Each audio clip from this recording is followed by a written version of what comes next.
que me dijiste que estaba bueno. Estamos Está muy bien el portal, es práctico de leer. Para un poquito, para. Está con nosotros Martín Ancherbe, ¿sí? Bueno.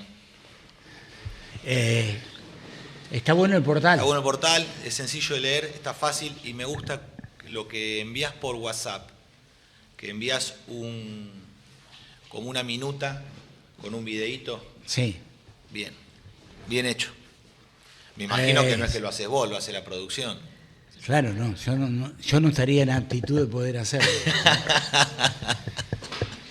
Bueno, contame qué te trae por nuestra zona. Bueno, primero te vengo a visitar. Eso es lo más importante y lo valoro ampliamente. ¿Sí? Primero te vengo a visitar y... Mirá. A la mierda, ¿eh? Para mi amigo Alberto Trombetta. Muchas gracias. Para un argentino no hay nada mejor que otro argentino. Ahí va. ¿Sí? La consulta Valle de Uco, Mendoza. Cabernet Franc, de primera. Bueno, lo mandan los muchachos. Bueno, muchísimas trajeron, gracias. Es una cosecha de 1000 botellas. Sí, me contaste. El otro Una día. de 1000. Bueno, ahí tenés una de 1000. Martín, digo, indudablemente vos sos una de las figuras o de los dirigentes políticos que permiten pensar en la renovación, en el cambio, en volver a las bases. Digo, ayer se conmemoraron 50 años, estaba intentando hablar con Estela de Carlotto, con quien tengo la dicha de hablar permanentemente. Estaba descompuesta, es lógico que así lo esté, tiene 99.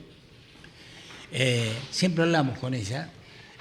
Bueno, se cumplieron 50 años del golpe militar del 76, ¿sí? Y bueno, ayer hubo un montón de cosas como para analizar, ¿no? Digo, 50 años de un hecho como el ocurrido en el 76, el 24 de marzo, que quebró nuestro país o que lo orientó de una forma que hoy necesitamos recomponer, y puso también sobre el tapete un montón de situaciones de las cuales podemos hablar. Te lo propongo como tema porque yo sé que vos sos un estudioso de todo este tipo de cosas, ¿sí?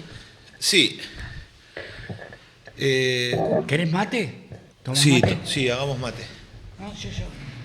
Bueno, ¿Cómo le va, amigo? son 50 años, Miguelito Piñolo, un entrerriano, ¿eh? Yo soy filosofía tomista que te critica siempre. Ah. Te tengo un poquito de bronca, ¿eh? Una vez me criticaste, no sé qué me dijiste, pero no te dije nada. ¿Y qué me va a decir? ¿Qué le va a decir a un tipo tan inteligente? Miguelito es uno de los hombres en la Argentina más preparados en la filosofía de Santo Tomás de Aquino. Vení, sentate acá, así no se va uno más. Vení, Miguel, dale. No salimos. Vení, Miguel, sentate. dale. No. Es tímido. Es tímido, Pero es uno dejalo. de los hombres que más conoce, Toma, Martín. más ha estudiado sobre el pensamiento, la filosofía de Santo Tomás de Aquino, y tenemos lindas conversaciones en el auto, en la ruta, durante horas, compartiendo esos pensamientos. Y bueno, viene de Entre Ríos, Miguel, así que me pasó a buscar yo me acerqué a Rosario, nos encontramos ahí y vinimos para San Luis a visitar a los amigos. Hoy vamos a tener en un centro cultural aquí en Villa Mercedes. La Mora, a las 19:30. 19:30, están todos invitados. En el centro cultural vamos a conversar sobre pensamiento nacional y filosofía argentina. Hay mucha gente que está entusiasmada por verte, ya te digo, así que... Bueno, lo agradezco mucho. Lo agradezco mucho, y después, bueno, estaremos también en la capital de San Luis, en La Toma, y en el sábado en San Francisco. del Monte de Oro, ¿Dónde estaré? donde va a venir Trombetta a tirar la taba conmigo. Sí, Espero que venga el equipo de producción a filmar todo. Esto sabe lo que va a ser. Va a ser inolvidable. ¿Sabe cuando le clave la taba en las patas? Sí, pero si vamos a hacer lo siguiente. Si perdés, ¿sí? Lo que te pido, no haga ningún escándalo. ¿Me entendés? Porque no es... No voy a perder. Y si perdieras, soy un buen perdedor. Bueno. Pero En este país te tenés que acostumbrar a ser un buen perdedor, ¿viste? sí. ¿Viste cuando se da esa conversación sobre la política? Bueno, ¿y cómo te va? ¿Y quién puede decir que le va bien en la Argentina? Y esto tiene que ver con lo que me planteás de los 50 años del golpe militar contra el gobierno de Juan Perón y María Estela Martínez de Perón. Sí. Y es el inicio de los 50 años de decadencia nacional que hoy se cumplen, ¿no? 50 años de decadencia nacional. Porque ese golpe, como bien lo dijo la señora esposa del general, venía a derrumbar las chimeneas que había levantado el general Perón. Sobre esa afirmación, las declaraciones del propio Kissinger, secretario de Estado norteamericano, plantea que varias cosas, ¿no? Que la Patagonia Argentina es una daga que se proyecta sobre la Antártida. Sí. Esto para la confusión que se está planteando en este momento sobre el cambio de mano en Malvinas y la sustitución de la base de Inglaterra por la base norteamericana. Entonces hay que recordar y hay que ver que los enemigos de Perón son los mismos enemigos nuestros del día de hoy, que son los norteamericanos y los ingleses. Entonces, cuando Kissinger está diciendo que la Patagonia Argentina es una daga que se proyecta sobre la Antártida, es absurdo pensar que la propuesta de los Estados Unidos de ocupar las Malvinas para que se retiren los ingleses puede ser un acto soberano del país, un acto soberano de los argentinos. Es todo lo contrario. A nosotros esto nos lo vino a plantear oficiales de la Armada hace 15 años atrás aproximadamente. Hace 15 años atrás, oficiales de la Armada Argentina nos vinieron a plantear la posibilidad de que ondaran 3 banderas. La bandera de Inglaterra, la bandera argentina y la bandera de las Naciones Unidas. A lo cual nosotros respondimos, la bandera de las Naciones Unidas es la bandera de los Estados Unidos de Norteamérica, porque es quien conduce las Naciones Unidas y quien dentro de el Consejo de Seguridad hay países que tienen poder de veto, entre ellos Estados Unidos e Inglaterra. Claro. Entonces es totalmente inconveniente y no hay que propagar una idea envenenada a los argentinos para tratar de engañarlos pensando que los yanquis son amigos. Porque fueron los norteamericanos, fueron los responsables, los autores materiales ideológicos y los que pusieron la guita junto a los ingleses para darle el golpe a María Estela Martínez de Perón. Claro. Y Donald Trump no es distinto a los hombres de esa época. No. Donald Trump no es distinto a los hombres de esa época. Biden tampoco es distinto a los hombres de esa época. Porque como dijo el general Perón, los norteamericanos, dignos hijos de Gran Bretaña, han creado un sistema demoliberal en el cual se elige entre republicanos y demócratas, entre una izquierda y una derecha, que responden a los mismos intereses de la sinarquía internacional y del imperialismo internacional del dinero. Entonces, para nosotros no hay diferencia entre unos y otros, sino que hay una relación exterior que la Argentina tiene que abordar a partir de la unidad continental iberoamericana y una geopolítica que hay que comprender en este reordenamiento del mundo. El golpe que se da en el 24 de marzo del 76 busca destruir industrialmente la Argentina a través del régimen de importaciones abierto por Martínez de Oz, donde se entrega el comercio exterior a las multinacionales. Se deroga la ley 20.520, que era la nacionalización de los depósitos, y se impone la ley de entidades financieras, pero hay que explicar bien, nosotros los nacionaljusticialistas tenemos que explicar bien, porque nos han enseñado mal. Yo nací el 19 de marzo del 76. Entonces, hace 50 años que a nosotros se nos vino enseñando mal, hasta que en los caminos de la vida pudimos encontrarnos con los maestros que hoy nos guían. Claro. Pero nos contaron cosas al revés. Entonces no nos explicaron que la ley de entidades financieras de Martínez de Oz derogaba la ley 20.520 de nacionalización de los depósitos. No, se rasgaban las vestiduras en contra de Martínez de Hoz, pero no reconocían a aquellos que enfrentaron a Perón en la década del 70 y hoy son los que se arrogan las potestades dentro del peronismo, los que no son capaces de derogar la ley de Martínez de Hoz en 50 años y menos son capaces de reinstaurar el orden de la 20.520, que era la que nacionalizaba los depósitos de los trabajadores, de los empresarios nacionales, de las empresas del Estado, de todo el capital argentino y constituía así un instrumento del desarrollo nacional. Lo otro es precisamente, digo, para evitar, por ejemplo, lo que está pasando hoy. Exactamente, para evitar lo que está pasando hoy. Y otro tema de importante magnitud es la ley contra la subversión económica, que es la 20.840, creo. Quizás me equivoco en el número. Pero esa ley contra la subversión económica, le pido a la gente que nos está acompañando que nos ayuden, ¿sí? La ley de derogación. Sí, ponen ley contra la subversión económica en el portal Infoleg y se puede encontrar ahí porque todo esto nosotros lo tenemos que leer, lo tenemos que estudiar y tenemos que tenerlo presente en nosotros. No tocar de oído, sino saber bien. Porque depende de nosotros educar a nuestros hijos, a nuestros nietos, en la historia argentina, la buena historia argentina y no solamente en la mala historia del país.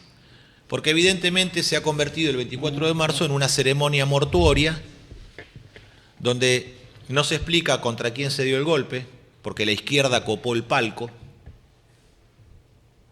Entonces se reivindican a 30.000 desaparecidos.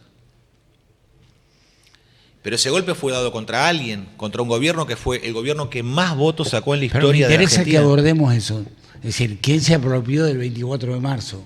¿Está bien? Es decir, porque el 24 de marzo, que es una fecha cara para todos los argentinos, para todos sin distingos, piensen como piensen, indudablemente hay un sector político que lo toma como propio, ¿no? Ayer, es decir, lo que abundaba, había gente común, gente inclusive sin filiación política, pero básicamente estaba una gran parte del kirchnerismo. De hecho, pasaron por la casa de Cristina antes de ir a la Plaza de Mayo, y por la izquierda, que normalmente cada 24 de marzo están presentes, ¿sí? Es como vos decís, yo coincido que es importante profundizar. Hay una leyenda negra contra la hispanidad, planteando de que España lo único que trajo fue muerte y despojo a este continente, cuando cualquiera puede observar en lo que ha quedado de las misiones jesuíticas, en Corrientes, en Misiones, en el Chaco, puede observar claramente la obra civilizatoria, la obra educativa y la obra de fe que realizó la Iglesia Católica en el continente. Y además se puede ver con claridad que en ese momento América no existía para el mundo, pero América existe para el mundo a través de España. Y aquí se fundaron más de 20 universidades cuando los anglosajones, los holandeses, los belgas y los franceses no crearon una sola escuela primaria en África, en ninguna de sus colonias. Entonces, de esa leyenda negra pasamos a la leyenda roja de Rosas como tirano, la leyenda negra contra Irigoyen, la leyenda negra contra Perón, la leyenda negra contra Isabel. Entonces, decir la verdad es combatir esas leyendas negras que a nosotros nos han mantenido confundidos durante décadas, como jóvenes, agitados por esos fervores de la década del 70. Sí, a los que nos tocó vivir ese momento, yo te aseguro que fue un momento realmente muy complejo, ¿sí? Y ese fervor trasladado... Porque nadie estaba exento, tuvieras o no tuvieras filiación política, tuvieras o no tuvieras algo que ver, estabas totalmente expuesto a que indudablemente pasaran cosas, ¿sí? De hecho, te puedo contar 1000, porque yo vivía en La Plata en ese momento. La Plata, Córdoba y Rosario fueron los más castigados. Sí, entonces fue un momento muy complejo. Sí, y el secuestro, la tortura y la desaparición de trabajadores, delegados gremiales, indica que había un plan sistemático de tormento y terror sobre el movimiento obrero organizado. Se prohíben los sindicatos, se prohíben los partidos políticos, se prohíbe toda la vida social nacional, Claro. no está permitido realizar reuniones, no está permitido juntarse para nada, y este régimen de terror no lo pueden ocultar los que hoy tratan de debilitar este pensamiento en las tensiones entre la izquierda y la derecha. Ahora nosotros tenemos que volver a la tercera posición. Repudiar la izquierda, repudiar a la derecha que trata de negar que esto ocurrió en la Argentina, Sí, sí, es negacionista, sí. pero también negar la interpretación de la izquierda que es negacionista del movimiento nacional justicialista, que es negacionista de la conducción del general Perón, que es negacionista de la dignidad e integridad moral de María Estela Martínez de Perón, y que es negacionista del gobierno que sacó la mayor cantidad de votos en toda la historia del país, en toda la historia de las elecciones democráticas de participación plena, no las proscripciones que el propio Perón sufrió durante 18 años, entre el 55 y el 73, donde se sacó 62,5% de los votos. Nadie nunca en la historia del país pudo repetir eso. Claro. 62,5% de los votos. Todo el mundo fue a votar. Fue la más baja abstención y fue la mayor victoria que la izquierda no quiso reconocer, porque la izquierda se arroga la potestad de la voluntad del pueblo y no la tiene. Y no la tiene. No la tuvo nunca, ni la tiene ahora. Por eso nosotros tenemos que saber discernir hoy dentro del peronismo, dentro del movimiento nacional, y hoy es un momento no de unidad como están planteando los progresistas y la izquierda. Hoy es un momento de división para luego reunir. Hay que dividir para luego reunir. Ampliame un poquito. No hay que unir, así nomás. ¿Para qué quiero contar? Es decir, porque me dice alguien, para que lo encuentre. Buenos días, amigos, qué alegría, Martínez. Bueno, de ese tipo de mensajes hay mil. Dice, Martín, ¿está de visitante? No, Martín está de local. Estoy en mi casa, claro, con mi amigo. Claro, exacto. No me acuerdo quién, Aldo López creo que fue.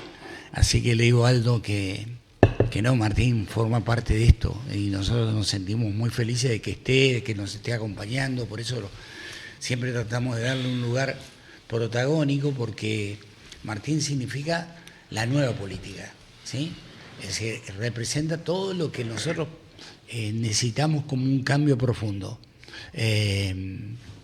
Tiene una concepción, por lo tanto va a haber gente que va a estar más a favor y otra no tanto. Lo que sí estoy seguro de que, es decir, la mayoría de la gente encuentra un denominador común que te acerca, ¿sí? Llegó el gauchaje. Acaba de llegar la gente de San Francisco. Llegó el gauchaje. ¿Sí? Mirá, te traen regalos, trompeta. Vos estás bendecido. Pero ¿cómo querés que no Mirá me la traigan? suerte que tenés. Ya te regalaron un vino hoy. Arrancaste la mañana con un vino. Sí. Y ahora, mirá. Bien, yo pero sé. voy a dejar todo acá. Mirá. Porque mirá. Fernando, que tiene la mano larga. Mirá. A ver, hola. Hola, permiso. ¿Cómo estás? Hola, buen día. ¿Cómo andas, Alberto? Me prometió el deuda. Esto es para mí, ¿eh? Mirá que tipo. El que toca Mirá. esta pasta pro- no, Lo primero pero que yo- antes de probarla ya la encanuta. No, pará, amigo. Hola, Martín, buen día. Bueno, estamos saludando. Miren, el que la toca, es decir, tiene una mano menos a partir de en el momento que lo hace, ¿sí? Así que bueno, están viniendo los amigos que nos están acompañando, que lo están acompañando a Martín, básicamente, de Entre Ríos. ¿De qué lugar de Entre Ríos sos? De Paraná. Sí, nos está la Huerta Alvariño, que también es desde Chajarí, Entre Ríos. Hay gente de todos lados que nos está acompañando. Adriana Ledesma, que es de Merlo, San Luis, bueno, un montón de gente. Estábamos tratando de darle marco a esto que ayer movilizó un montón de gente, ¿sí? que es difícil de interpretar cuando te lo cuentan, porque siempre la interpretación es sesgada. Una vez le pregunté a Alberto Rodríguez Sá, me dice, escribí un libro sobre mí, me pide él, yo lo conozco mucho, ¿sí? Entonces me dice, le digo, bueno, a ver, vamos a empezarlo así, ¿qué querés que diga la historia de vos? No, la historia yo no quiero que diga nada, porque la historia lo escriben los hombres, entonces depende de quién la escriba. Yo pretendo que de mí hable la leyenda, que la leyenda la construyen los pueblos. Es lo último inteligente que dijo desde ese momento hasta ahora, porque después, desde ese momento hasta ahora, bueno, lo único que ha hecho es cosas que están reñidas con lo que uno cree como trascendente, teniendo todas las posibilidades porque un tipo sabio. Sin embargo, dejó o privilegió otra parte de su ser, pero no es el momento para hablar de Alberto Rodríguez Sá que... No, además ya, que no existe. ya lo vamos a recuperar. ¿Para qué? Porque necesitamos la unión de todos los argentinos. Ah, como argentino. Claro. Sí, pero tened en cuenta algo. Vos lo recuperás a él como argentino el primer día. El segundo día te dice, flaco Corretti, que acá estoy yo. El tercer día te dice, mira, yo creo que deberíamos hacer otra cosa, ¿sí? Y te dice, escúchame, andate a La Matanza, ahí donde vivís vos, a La Matanza. Cualquier cosa yo te llamo, no te voy a llamar nunca más en tu puta vida. Ya está. ¿Sí? Yo creo que ya está grande y cuando me conozca a mí va a decir, ahora vale la por pena, eso. ahora vale la pena. Pero estoy de acuerdo. Vamos a hacer algo. No, pero no tengo ninguna duda que Por la vale trascendencia, porque una de las cosas que estamos meditando con nuestros mayores, además, con los que son nuestros padres, con los que tienen la edad de nuestros padres, que son justamente aquellos que fueron jóvenes en esa época. Pero yo te puse como ejemplo a Alberto. Sí. Alberto es un tipo con una enorme sabiduría, que en lugar de haber utilizado esa sabiduría para permitir que irrumpiera una nueva dirigencia y que él de alguna manera desde atrás la apuntalara, se dedicó a combatir a esa nueva dirigencia. Entonces... Está a tiempo todavía y justamente en esta conversación intergeneracional, Sí. nosotros estamos con todos nuestros queridos viejos, Alberto Vuela, Juan Archibaldo Lanús, Enrique Rojas Paz, Martín Miguel Güemes, el Guapo Barriaga, Ayer, Grisi, que estoy nombrando hombres que en la década del 70 fueron algunos de Guardia de Hierro, otros fueron de ninguno de todos esos espacios, fueron peronistas a secas, otros fueron de lo que fue el peronismo de las bases, de Caride, de Maricadri, son de distintas orígenes o corrientes. Ahora, el asunto radica en que esta Argentina necesita que todos los veteranos que tienen mirada larga por todo lo que han vivido se jueguen el último tiro en algo que valga la pena. Un último acto. Y ese último acto es el acto de dignidad que nosotros veníamos hablando con Miguel en este sentido. El hombre puede pecar toda la vida,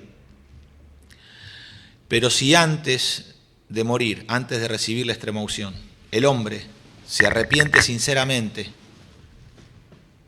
puede recibir el perdón. Ahora, el hombre puede obrar bien durante toda la vida y no cometer pecados mortales. Pero si en el último instante ese hombre peca con gravedad, ha perdido todo lo que ha hecho durante toda la vida. ¿Puedes explicar ese concepto, Miguel? Bueno, muchas gracias. Un saludo para todos. Para. Pensé que no iba.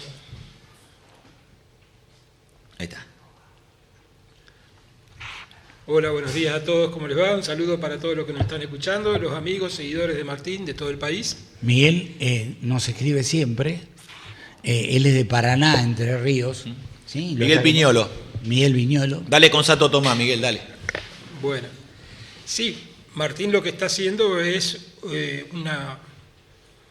es algo espiritual, digamos, es algo teológico y cristiano, que se llama la perseverancia final, que en catecismo se enseña que llegar al último instante de la vida en gracia de Cristo, en amistad con Dios, digamos, es un don que no todos lo tienen.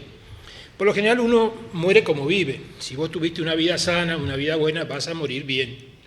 Si vos tuviste una vida mala, llena de errores, pecados, miserias, y vas a morir mal, por más que haya tenido en tu vida todo el poder, el dinero del mundo. Uno muere como vive. Pero puede pasar que una persona que haya vivido en la iglesia, rezando, qué sé yo, en un último instante de su vida, por una desgracia puede caer en un pecado mortal, ¿no? Y obviamente, bueno, solamente la misericordia de Dios puede sanarlo. Pero puede pasar que un pecador, que toda su vida haya sido pecador, mala persona, lo que se te ocurra de esa persona. Como vemos en muchos políticos que nos gobiernan hoy en la Argentina. Ahora, esa persona, Dios siempre la está esperando hasta el último momento de su vida, para que se arrepienta ante Él, y puede ser, por la gracia de Dios, que al momento de morirse se confiese, o simplemente tenga contrición perfecta hacia Dios y ahí expire, ¿no? Como le pasó a muchos, por ejemplo. Es decir, vos podés ser malo toda tu vida y el último día de tu vida, cuando te estás muriendo, decís, me arrepiento de todo lo que hice, claro. Y ahí te vas. Y te vas al cielo. Si hay una contrición perfecta, si hay una contrición perfecta del espíritu, que es sincero, y solo Dios puede saber si eso es sincero, no puede ser Dios engañado por nadie, porque solo Dios puede escrutar los corazones de los hombres, pero si eso es así, el hombre puede alcanzar el estado de gracia y ascender hacia el Padre, no irse al infierno.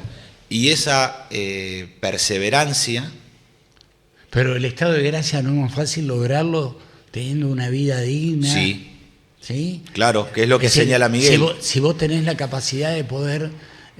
no te estoy rebatiendo nada, Miguel, estoy simplemente poniendo esto como para que lo hablemos. Si vos, teniendo todos los elementos para generar alternativas altamente positivas y que de alguna manera derrame y provoque un estado de bienestar, te dedicás a ensimismarte, te buscas a partir de tu egocentrismo. Abandonás el bien común. Claro, exacerbado, abandonás el bien común.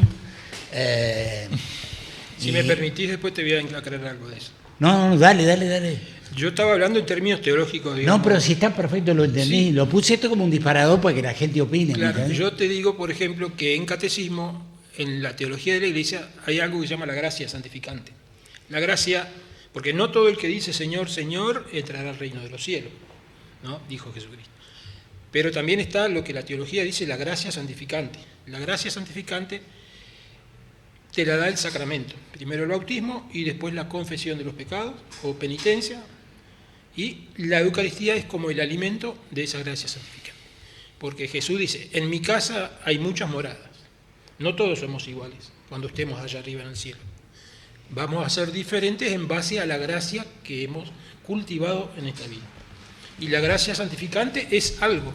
Si yo te lo pudiera ejemplificar materialmente, te diría que es como una corriente eléctrica, como una potencia eléctrica que viene de una usina. Esa usina es el alma de Cristo, es Cristo. Cristo tiene la gracia para darla a todos. La tiene en sobreabundancia. Se la dio a la Virgen, se la da a todos los cristianos que frecuentan los sacramentos. Y eso te cambia la vida, te dispone de otra forma. Se le da a todos los cristianos que frecuentan ¿qué? Los sacramentos. Los sacramentos. La penitencia y la Eucaristía. Eso es la gracia. Ahora, por supuesto que la gracia es necesaria para ser bueno. Para ser perfectamente bueno es necesaria la gracia de Cristo. Viene a planificar a la persona, no significa que porque yo tenga la gracia o porque yo vaya a misa todos los días tampoco sea una buena persona. Pero sí me ayuda mucho, nada más. Porque el asunto radica en esto, esa gracia santificante tiene la propiedad de perfeccionar el alma humana. ¿Por qué? Porque tiene potencia obedencial. Entonces, el alma tiende a obedecer porque la gracia tiene potestades sobre ella. Entonces, ¿qué estamos planteando nosotros desde lo teológico hacia lo filosófico, hacia la metapolítica? Porque nosotros en la metapolítica logramos reunir todas las dimensiones del espíritu, todas las dimensiones de la mente y la conciencia del hombre y todas las dimensiones de la materia de la cual también está constituida el hombre. Entonces, en ese aspecto... Es decir, la política que uno la cree terrenal tiene un aspecto que va por otro lado. Metapolítico, que es...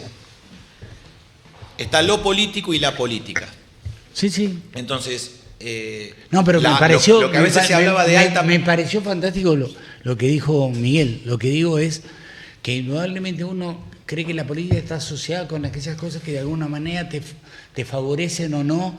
La lucha por el poder y nada más. Claro, en la lucha por el poder, nosotros que somos ciudadanos y no participamos, es decir, buscamos el estado de bienestar, ¿sí? Es decir, tratar de vivir un poquito mejor. Aquellos que tienen la potestad de gobernar y tienen además el poder para hacerlo, lo que de alguna manera te definen en cuanto a tus mayores o menores posibilidades de poder lograrlo. Sí. Por eso la política va determinando dentro de la etimología y los significados que cada palabra o concepto tiene, va determinando, va utilizando el discernimiento para determinar qué es bueno y qué no. Por ejemplo, perseguir el bienestar está bien, mas no perseguir el confort. Nosotros luchamos por el bienestar, no por el confort. Pero vos no sentís, y esto se lo digo Miguel, que me doy cuenta que es un tipo muy profundo, pero vos tenés en general gente que te rodea que tiene un pensamiento, digamos, si no es que vamos adelante, no, que profundiza, que dice, que digo, no crees que hay mucha gente que asocia a la política con aquella cosa que genera instrumentos que permiten un mayor o un menor estado de bienestar? Digo, ¿no es una simplificación que no nos favorece o desfavorable? Porque cae en un materialismo. Claro. Ahora, por eso en este caso separamos la diferencia dice un criollo del sur de Huanguelén, del sur de la provincia de Buenos Aires: abra grande la brazada cuando es para dar bienestar. Abra grande la brazada cuando es para dar bienestar. Y cuando nosotros hablamos de justicia social, la justicia social está asociada a un mínimo de bienestar, que es la dignidad del hombre. Sí. Y ese piso de dignidad también los santos o los doctores de la Iglesia lo han planteado, como en el caso de San Agustín, que es: no se puede exigir al hombre virtud si el hombre no parte de un piso mínimo de dignidad. Solamente un santo puede obrar en virtud sin dignidad. Pero el hombre común, todos nosotros, necesitamos un piso mínimo de dignidad que nosotros supimos desde el movimiento nacional establecer y realizar, que no es el confort, sino que es el bienestar, que es la abundancia en su justa medida. No es el exceso, sino es la mesa abundante, la mesa familiar abundante, pero la comida no se tira. Entonces, pero hay un campo de dignidad que sí es responsabilidad de la política. El orden natural de la virtud. Hay un orden natural de la virtud, que es el orden que la política tiene que defender, y para eso la dirigencia política tiene que prepararse y luchar. Para que Dios actúe mejor. Para que eso pueda realizarse, y que todos los argentinos, a la vez que vivimos en abundancia como hemos vivido en el tiempo de nuestros padres y nuestros abuelos criollos, digamos en la mesa: esto es mucho, la comida no se tira. Y tengamos tiempo para mañana se come lo que sobró de hoy. ¿Por qué? Porque la comida no se tira. Aunque haya más, aunque haya abundancia y aunque haya confort y bienestar, también hay una decisión ética del hombre, pero que en el campo mínimo de esa dignidad el hombre puede decidir. Si el hombre carece, si el hombre es carente, si el hombre vive en carestía y no tiene eso, no puede realizar el acto ético ajustado a la ética, el acto moral de decir: rechazo esta abundancia porque mi espíritu constrito dice, no puedo tirar la comida, que es pecado, sino que lo que tengo que hacer es ajustarme a un ayuno material y espiritual, que eso es lo que nos enseñaban nuestras abuelas. No, estoy de acuerdo, pero pará. La Huerta de Albariño, que es de Entre Ríos, nos dice algo. Pensémoslo, porque indudablemente durante mucho tiempo hemos ido deformando la esencia de lo que significa la política, ser política, el objetivo. La Huerta de Albariño dice, guarda, porque tenemos un presidente que la gente votó, digo, en función de lo que dice Miguel, que está perfecto lo que dice Miguel, tenemos un presidente que la gente votó, que le rezaba a sus perros y hablaba con ellos. Es decir, digamos, por eso hoy es tiempo de hablar de Dios. Por eso hoy se abrió el tiempo, se abrió el Kairos en Argentina para hablar de Dios. Fíjate a dónde hemos caído. Es decir, por supuesto que hay responsabilidades de mucha gente, ¿sí? Y seguramente creo que un poquito de todos. Es decir, que la gente terminó votando a un tipo que está fuera del sistema. Cualquiera que lo haya conocido te puede decir, este tipo está fuera del sistema porque estaba fuera del sistema antes y está fuera del sistema ahora, ¿sí? Y todo eso que cuenta, porque lo contó él, de los perros, sí. Es decir, es la realidad. Lo que pasa es que es el presidente que la gente eligió, es el tipo que un producto del kirchnerismo, sí, del ateísmo militante, de la cámpora y el kirchnerismo. Que en el nombre del nacionaljusticialismo, en el nombre de Perón, en el nombre de la doctrina nacional, en el nombre de... hoy, en la provincia de Buenos Aires, a través del ministro de Salud, Kreplak, ponen una tonelada de guita en políticas para el aborto, pero no ponen un mango en proteger a las jovencitas para que puedan transitar su embarazo y poder parir en ese mínimo de dignidad que estamos hablando, que permite el acto moral. Si no hay ese mínimo de dignidad, el hombre no es libre, y si no es libre no hay acto moral.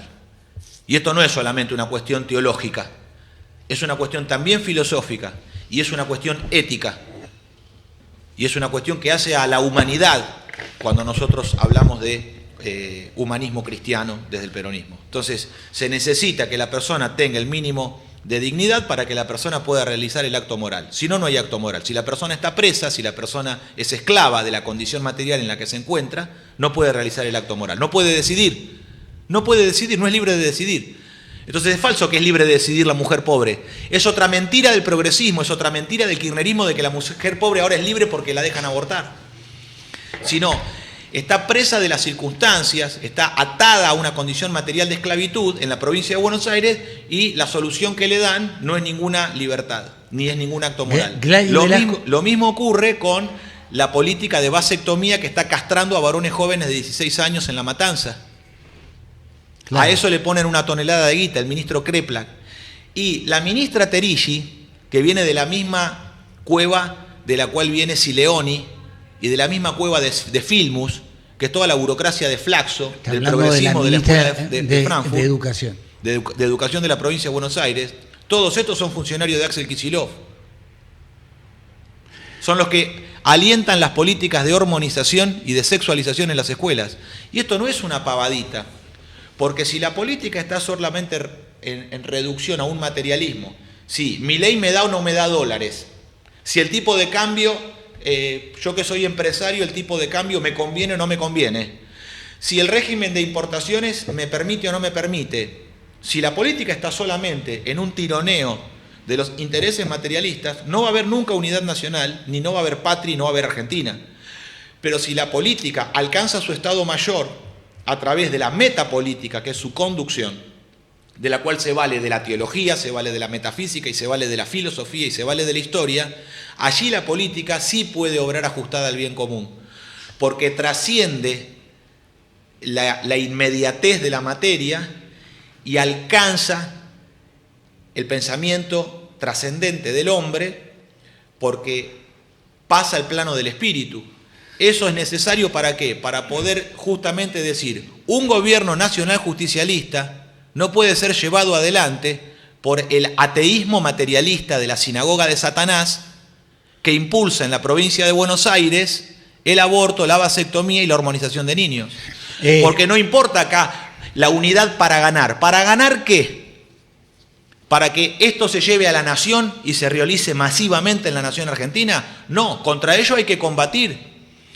Y si se arrepiente, porque nosotros estamos hablando de que creemos profundamente en el arrepentimiento sincero y por eso creemos en el perdón, si se arrepiente y corrige la actitud, bienvenido y lo recibimos con los brazos abiertos. Pero en estas condiciones no hay unidad, hay lucha y hay que derrotar al progresismo para recuperar la conducción del movimiento nacional. Déjame decir esto, Gladys Velasco nos dice, qué delirio místico para atrapar a bobos. Le digo a Gladys Velasco, y te pido que te refieras a este tema, acá no hay ningún delirio místico, simplemente las cosas tienen en su esencia un montón de condimentos que son las que favorecen que vayan en un sentido o en otro. Nosotros estamos tratando de encontrar la génesis, a dónde está la génesis, porque indudablemente digo, para que tengamos lo que tenemos hoy como presidente es porque indudablemente hemos no entendido un montón de cosas y hemos ido por, ya te doy Miguel, por los caminos equivocados que nos generan este tipo de situaciones. Entonces acá no hay ningún delirio místico para atrapar a bobos. Simplemente estamos tratando de darle un vuelo a la charla que permite entender a dónde está la génesis de lo que pretende plantear Martín para construir una Argentina distinta. Movimiento de Liberación Nacional. Es decir, liberarte de un montón de situaciones que nos oprimieron y que nos llevaron a esto. Miguel. Esos comentarios que salen en las redes, que bueno, que te suman también, porque no, pero a veces mueven. nos sirven Todos como, trabajan para nosotros. como un disparador. Sí, un disparador, ¿viste? La producción Pero se le ríe, pregunto, dice, hay todos mucha- trabajan para nosotros. La producción dice, bien, tenemos muchos seguidores, a favor y en contra. Pero es como enseñaba Moria Kazan, no existe la propaganda en contra, lo único que existe es la propaganda. Sí, el otro Y día esa de estábamos- algo sabía de ese tema, ¿no? hablábamos con Damián y que decíamos, ¿qué pasa con todos los comentarios negativos que hay? Bien. Y dejalo, los comentarios negativos, y eso nos suma también, y genera tráfico, y genera que se peleen, y bueno. No, lo que digo del comentario de esta chica. No, pero Martín tiene un proyecto. Sí. Esto es salir de la mediocridad, porque hay muchos comentarios mediocres. Martín habla elevado, pero habla cosas elevadas. Entonces, es una invitación a salir de la mediocridad, porque todo eso es que critican, no sabés si son troles, si están pagos, o si son sinceros, porque por ahí puede ser. Y si es sincero, se nota que es ignorante, que es mediocre de las cosas elevadas. Que ningún proyecto político en la Argentina desde Juan Domingo Perón, no ha habido un estadista, no ha habido un político que tenga un proyecto. Un proyecto donde hay una filosofía Un proyecto de base, sí. que la tuvo Perón, que la tenemos nosotros, que la tiene Martín incoada. Martín es una persona que aprende constantemente de todos y sabe mucho de técnica, sabe mucho de marina mercante. O sea, tenemos un proyecto completo en el modelo argentino. Entonces necesitamos de todas las personas que están escuchándonos que vengan, que participen y den cada uno lo que pueda dar, porque cada argentino tiene algo para dar, tiene mucho para dar, pero falta aquella persona que nos guíe y que saque lo mejor de nosotros. Claro. Ese es el político. Bueno, hay millones. Es decir, la gente está muy contenta de que estés. Bueno, y- muchas gracias. Yo también estoy contento de estar en San Luis porque además la vez que estuvimos acá el año pasado, vinimos para verlo a Alberto y hacer el programa aquí en el piso, que fue muy bueno, pero nos tuvimos que rajar porque estábamos de pasada. Pero esta es la primera vez que estamos Con en San tiempo. Luis para trabajar con nuestros queridos compatriotas puntanos. El viernes a la mañana vas a estar con el negro, ¿no? Voy a estar con el negro. Bueno, ¿Quién canta tonadas acá en San Luis? como. ¿Quién canta tonadas? Preguntar quién es el mejor cantador de tonada? ¿Quién canta tonadas? ¿Cuál No, es no. el ritmo de San Luis? Quiero ¿Cuál saber. es el ritmo folclórico de San Luis? ¿Todo? Quiero saber. ¿O tiene alguno en especial? ¿Una cueca? Y ya que estamos acá, ¿Tonadas? Jerónimo tiene una misión muy importante que todavía no se enteró, se va a enterar ahora. Jerónimo tiene una misión muy importante, porque vamos a estar en San Francisco del Valle de Oro, Sí. ¿verdad? Necesito tomar contacto con el más gaucho de todos los gauchos de San Luis. El más gaucho de todos los gauchos de San Luis, que es Antonio Gauna. Antonio Gauna. Antonio Gauna. Veremos si ¿Es está, San Francisco? si está en el Pago o si está en el Monte, pero quisiera, por favor, tomar contacto con el más gaucho de todos los gauchos de San Luis, que es Antonio Gauna, que es de los gauchos del Michilingüe. Entonces, son hombres, de los hombres más importantes que hay en la Argentina y de los hombres a los cuales hay que ir al encuentro. ¿Sabes qué son nosotros filosóficamente? Son nuestros hierofantes. Son la figura de los sabios que guardan los saberes, los conocimientos trascendentes, lo sagrado, los hierofantes argentinos. Son gauchos, porque en la figura del gaucho se reúne la figura de trabajador, que es la figura central del movimiento nacional de los argentinos, que es la figura central del nacionaljusticialismo, y que solo el nacionaljusticialismo se va a reconstituir en la figura de trabajador. Pero mirá lo que dice Aldo López, escucha. Segundo, la figura de soldado, que es la figura del héroe, que es la figura del valiente. Y la tercera figura, que es el filósofo, que es el hombre de vida interior, de vida espiritual, que está en la figura del payador. Entonces el gaucho argentino reúne tres figuras, que es trabajador, soldado y filósofo, en una figura única, que es la del gaucho.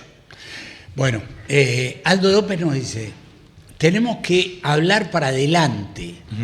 Milei está porque dice cosas concretas. Escucha, la gente no entiende de grandes elucubraciones. ¿Sí? Te lo dice a vos, Miguel. Eso en clases de filosofía. Acá hay que hablar de políticas concretas. Nosotros podemos hablar de políticas concretas y de hecho... Claro, hablamos de la nacionalización de los depósitos recién. Pero por eso digo, podemos hablar de lo que ustedes propongan tema, Martín habla. Vamos a hablar concretamente. Es decir, me piden que hablemos de los indultos. Bueno, ya hablamos el otro día el tema de los indultos, pero si ustedes quieren hablar de eso, hablemos de los... Cosas concretas es otra cosa. ¿Cómo se hace para construir una alternativa que sea realmente superadora de todo esto que estamos viviendo hoy? ¿Qué es lo que está tratando de construir Martín? Es decir, el plus de Martín es que es un tipo no contaminado, que de alguna manera no ha sido parte de ninguna runfla que llegara a ningún espacio de poder, que haya utilizado ese espacio para favorecerse y desfavorecer a la mayoría de todos los argentinos. Llevamos mucho tiempo viviendo bajo ese esquema de tipos que dicen que van a llegar al gobierno para hacerte la vida mucho mejor y te la termina haciendo cada vez peor. Es decir, no fue Milei, no fue Alberto Fernández, porque acá Luciano Esforza me dice... Y yo me hago cargo también, porque yo me tengo que hacer cargo de muchas cosas. Alberto Fernández, vos decís que fue un montón de... Y no, ¿por qué no lo dijiste antes? Porque hay muchas cosas que a veces uno no las dice porque no quiere generar... lo de Alberto Fernández, o no haberlo dicho, me descalifica. Por lo tanto, es decir, no puedo... No, creo que el pueblo argentino en general y el movimiento nacional fue muy piadoso con Alberto Fernández, porque habría que haberlo sacado a patadas en el culo de la Casa Rosada. Sí. O de la Quinta Olivo, no sé, donde hacía las festicholas. Lo que pasa, te digo, para todos los que lo conocimos de antes, es decir, el tipo no era la misma persona que fue después cuando fue presidente. Yo lo conocí, yo lo llevaba siempre en mis programas en Buenos Aires. El tipo era un tipo que tenía cosas, pero no vamos a hablar de que sí, tenía cosas, no vale para dar. El tema es que pero sí lo podemos asociar con esto, porque vos estás luchando y con todos ellos para tratar de llegar, porque si no tenés el poder es imposible construir. Vamos hacia la toma del poder. Sí, para poder modificar las cosas y hacerlas mejores necesitas acceder al poder, ¿sí? Necesariamente, no hay alternativa en ese sentido. Bueno, por lo tanto, tu idea es lograr eso. Bueno, desde ahí se cambian las cosas. Y se alcanza mediante la prédica y la organización popular. No hay otra manera de hacerlo. Todos los que llegan a través del régimen partidocrático demoliberal responden a algunas de las terminales extranjeras que constituyen la sinarquía. responden o a la socialdemocracia, con base en la socialdemocracia alemana, la Fundación Egbert, la Fundación Konrad Adenauer, responden a la terminal de la socialdemocracia. Bueno. ¿Quiénes son esos? El kirchnerismo, por ejemplo. Milei, ¿a quién responde? ¿A qué terminal responde? Responde a la masonería y al sionismo, que son la misma cosa, claro, que es una creación una de la otra. Entonces, dentro de las terminales que constituyen la sinarquía internacional, los poderes que son vicarios en la Argentina de ellos no son poderes soberanos del pueblo.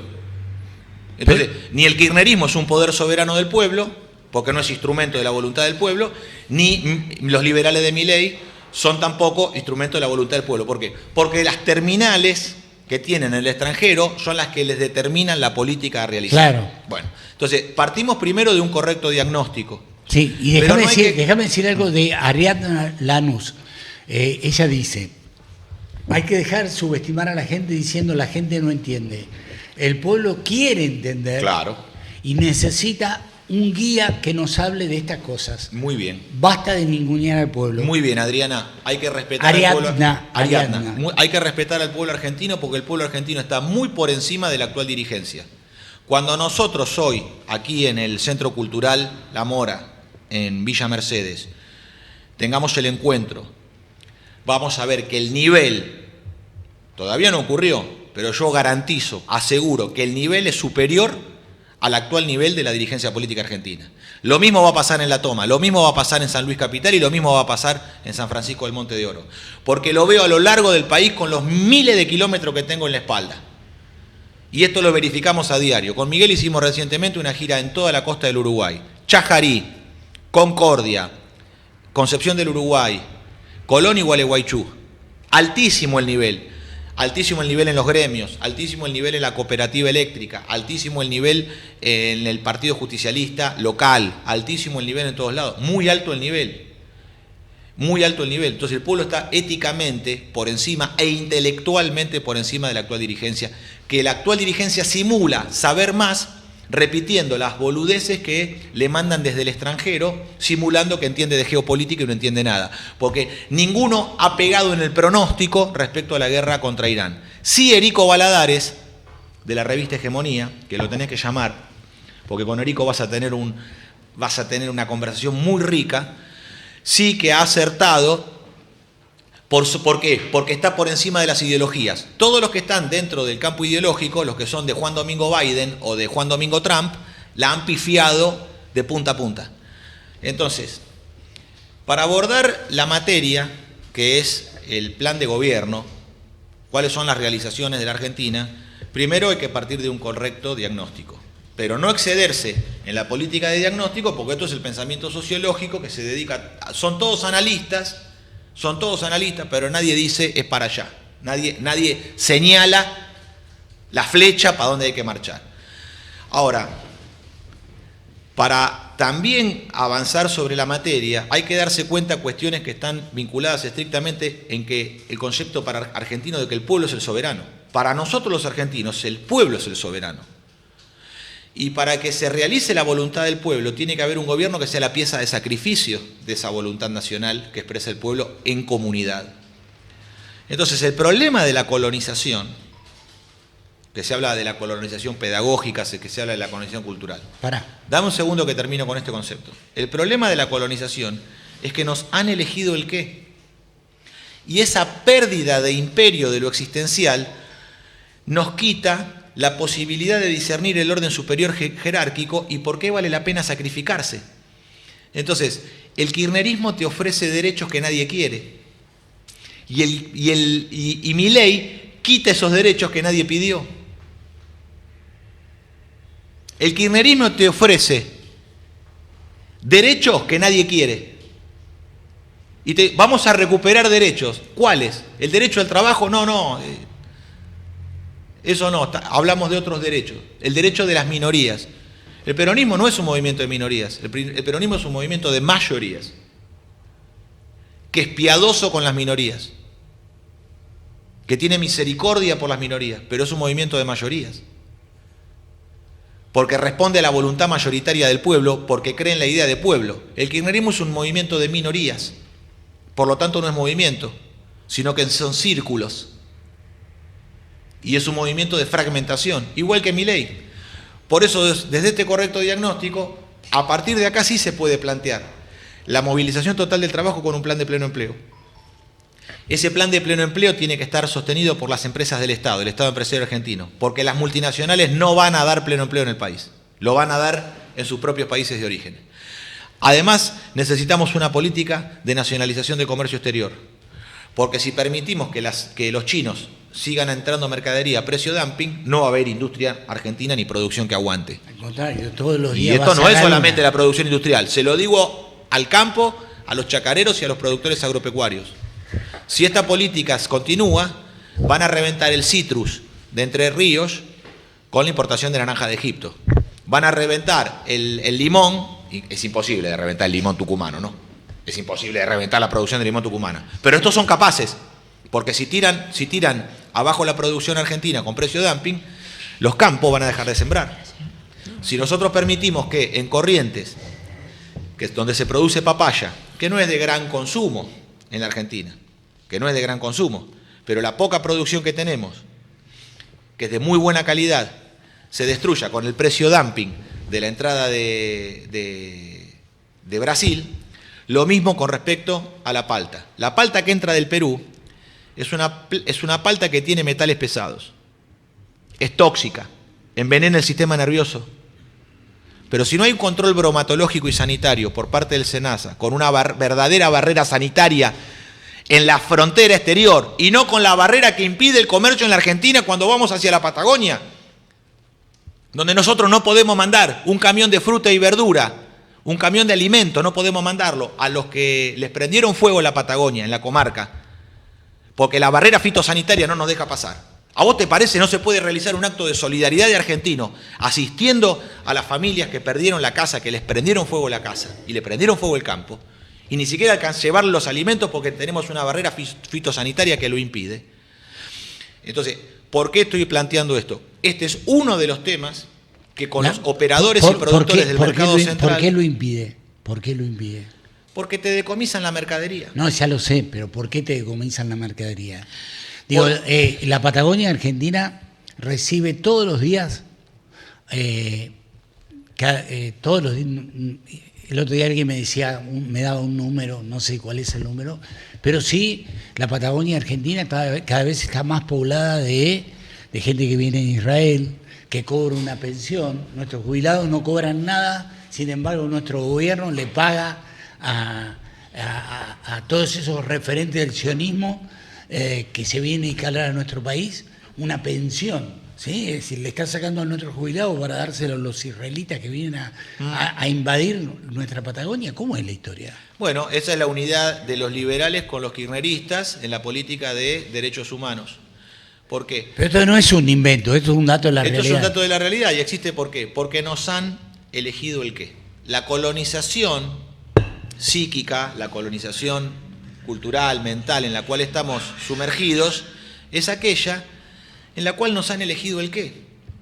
Entonces, en vez de afirmarnos en la argentinidad, en el ser nacional, en lo que somos los argentinos y en nuestra tradición, no, la política nos marca y nos señala de que nosotros tenemos que ser tolerantes con los intereses extranjeros, con las minorías y con todo lo demás menos con los argentinos.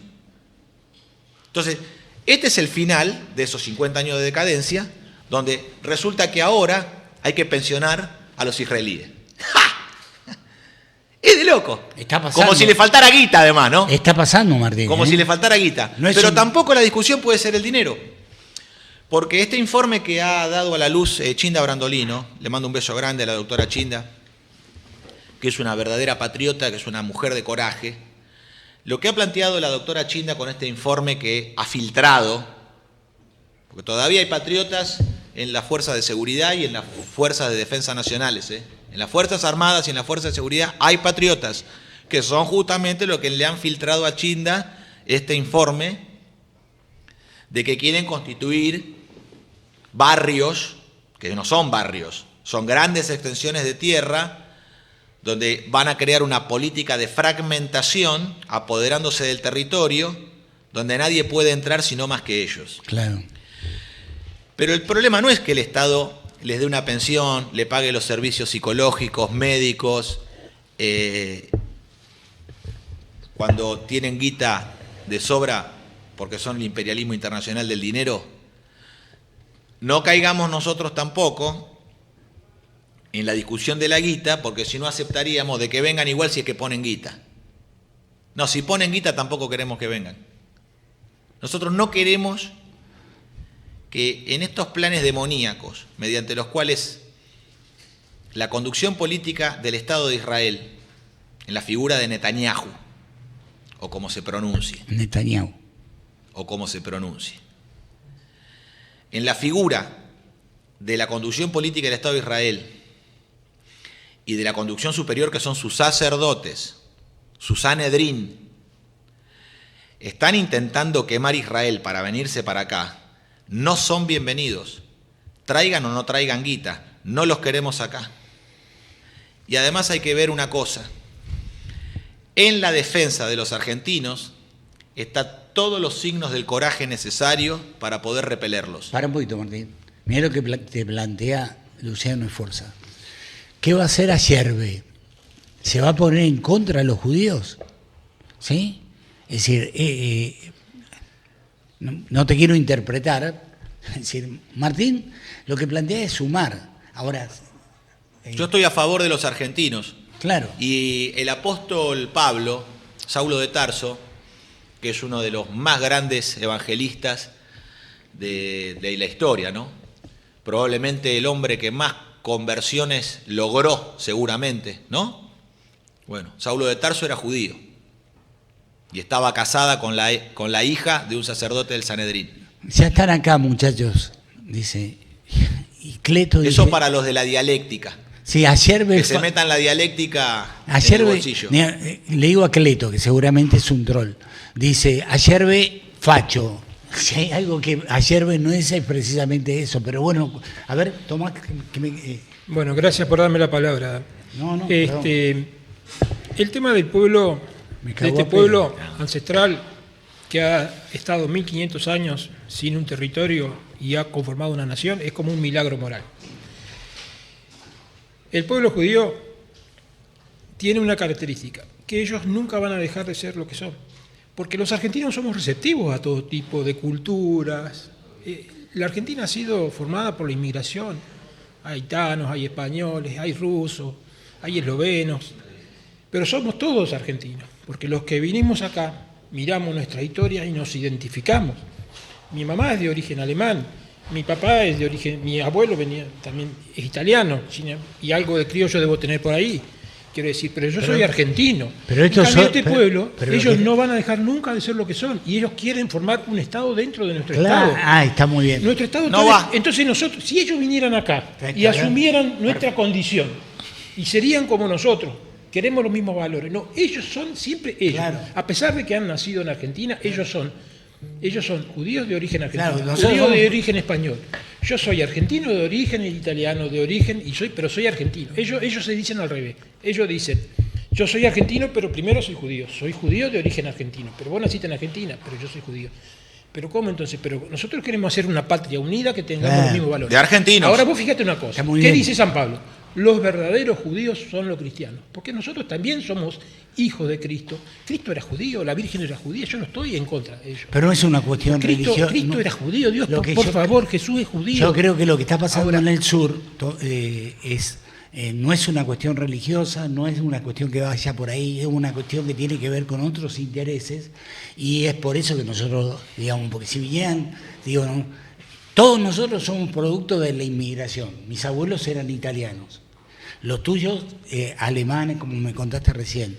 Y creo que si nosotros hacemos un relevamiento acá, tenemos algún antecedente de la gente que pobló la Argentina. Pero esto tiene otro sentido.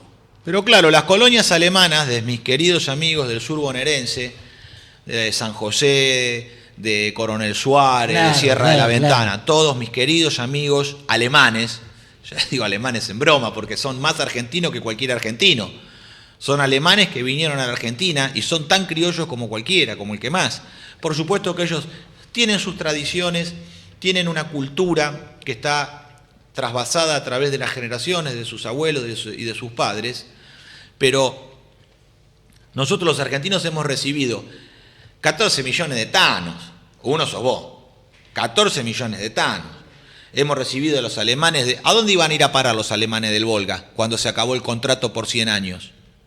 Y los rusos le dijeron, o pelean para Rusia, o se tienen que ir. No, nos vamos.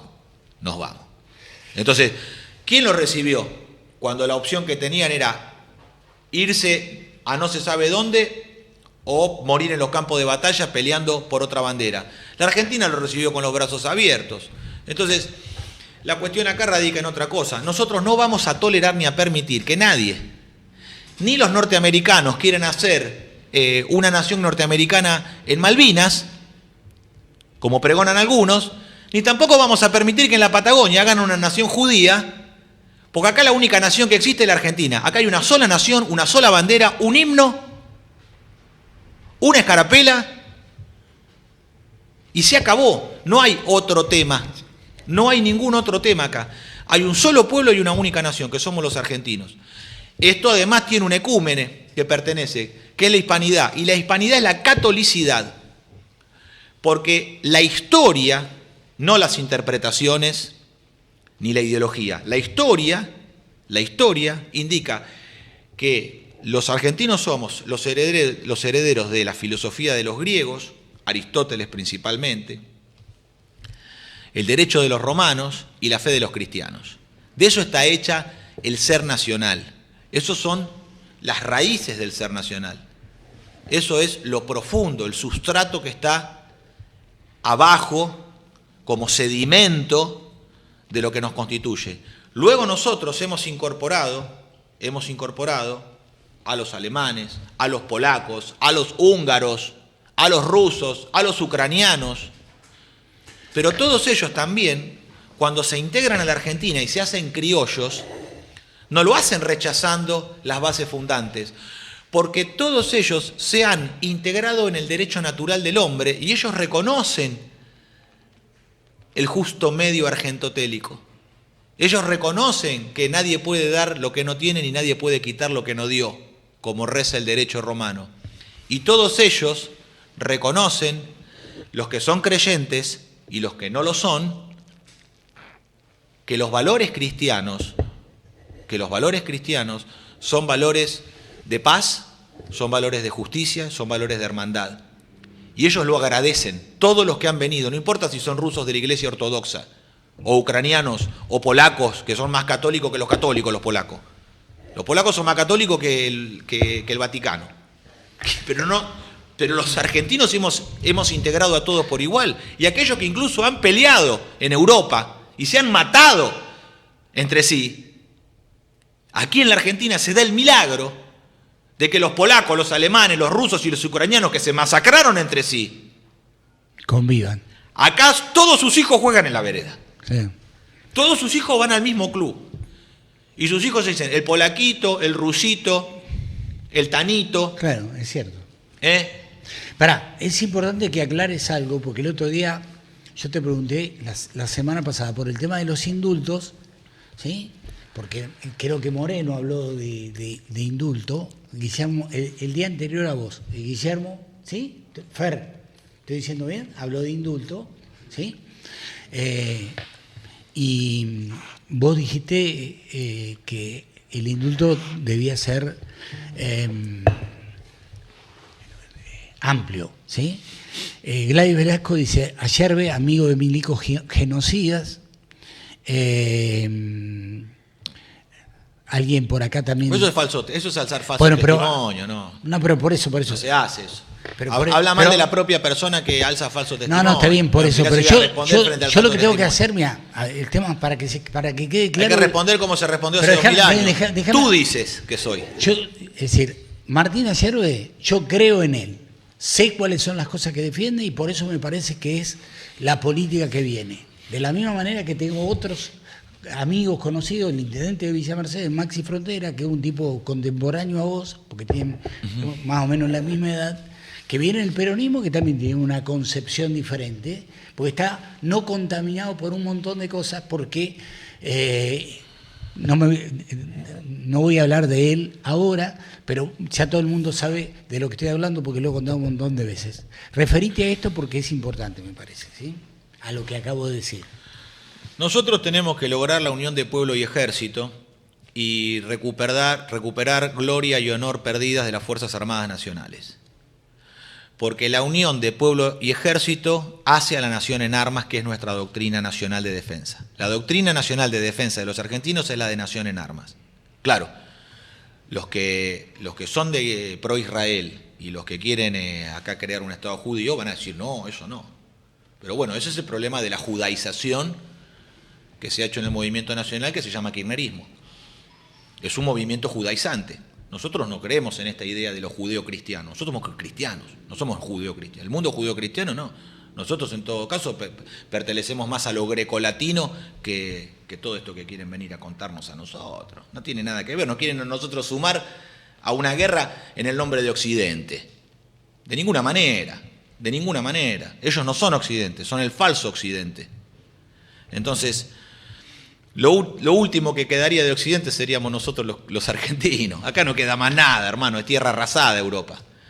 Es arrasada mentalmente, psíquicamente, en la guerra psíquica que soporta que soporta Europa frente producto de la socialdemocracia, del marxismo, del ateísmo militante. Entonces, nosotros tenemos que estar parados sobre nuestras propias concepciones. La doctrina nacional de nación en armas. Acá dice alguien, formen un partido y ganen las elecciones. Así decía la Lo jefa, vamos a hacer, sí. Así decía sí, la sí. jefa del PJ. La jefa del PJ a la que se refiere este amigo seguramente es Cristina. Cristina es responsable directa, ¿sí? Y no hay ningún tipo de dudas de mucho de lo que hoy está pasando, o de casi todo de lo que hoy está pasando, porque ella es la que le abrió la puerta a Milei. ¿Sí? Es decir, ella cuando tuvo la chance de poder generar una alternativa que fuera diferenciadora, fue tan egoísta que no lo hizo. Acá se reunió el peronismo de todo el país y se creó el AI 2010 y hubo un AI 2019 donde se había llegado a la conclusión de que había que hacer elecciones internas para legitimar el candidato y que ese candidato iba a ser apoyado por todos. ¿Qué hizo Cristina después de eso? Del cual acá estuvo el kirchnerismo y lo que no eran kirchneristas también, todo el peronismo, ¿sí?